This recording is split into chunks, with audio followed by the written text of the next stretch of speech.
ధాన్యం కొనుగోలులో రాష్ట్ర ప్రభుత్వ నిర్లక్ష్య వైఖరితో రైతులు తీవ్ర ఇబ్బందులు ఎదుర్కొంటున్నారు.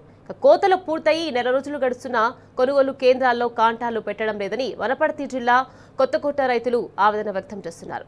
గన్ని బ్యాగులు లేవని, మిల్లులు అలర్ట్ కాలేదని సాకులు చెప్తున్నారని, ఇలా ఎన్ని రోజులు సాగదీస్తారని ఆగ్రహం వ్యక్తం చేస్తున్నారు. వర్షం పడి ఆరబోసిన వడ్లు తడిచిపోతే ఏం చేయాలని ప్రశ్నిస్తున్నారు. తక్షణం వడ్లు కాంటాలు పెట్టి లోడ్లు ఎత్తాలని రైతులు డిమాండ్ చేస్తున్నారు. 50 ఎకరాలు చేస్తున్నా, లా ఒడ్లు సన్న రకాల ఒడ్లు చేస్తున్నా. కోసి చేను కోసి నెల రోజులు అవుతుంది. అధికారులు స్పందిస్తలేరు, కాంటాలు చేస్తలేరు, లోడ్ ఎత్తలేరు. వస్తున్నారు, పోతున్నారు.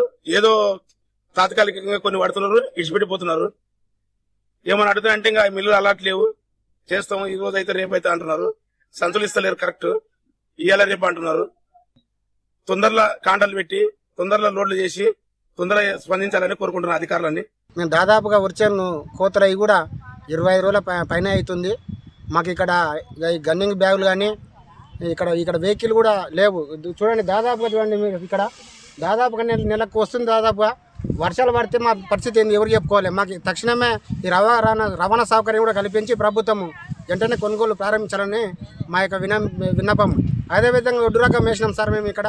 అయితే వీళ్ళు ఏమంటున్నారంటే మాకు దొడ్డు రకం మాకు ఆర్డర్ రాలేదు, మాకు మేము ఇప్పుడే తీసుకోమన్నట్టు. మరి దొడ్డు రకం వేసినందుకు మరి మేము ఎవరు చెప్పుకోవాలి మా బాధ. కాబట్టి మాపై దయ ఉంచి తక్షణమే ఏదైతే మిల్లులతో సమస్య అయితే ఉందో ప్రభుత్వంకి వాళ్ళ దగ్గర మాట్లాడుకొని మాకు వెంటనే తక్షణమే ఈ గన్నింగ్ బ్యాగులు కానీ ఈ ఒడ్లు కొనుగోలు ప్రారంభించి తక్షణమే ఈ డీసీఎంలో ప్రాబ్లం ఉందని చెప్తున్నారు, వాళ్ళు వెహికల్ ప్రాబ్లం ఉందని చెప్తున్నారు. ఆ వెహికల్ కూడా వాళ్ళకి ఏదో తక్షణమే వాళ్ళ మిల్లుతో మాట్లాడుకొని మాకు ఈ ఒడ్లు తరలించగలరని మా యొక్క విన్నపం.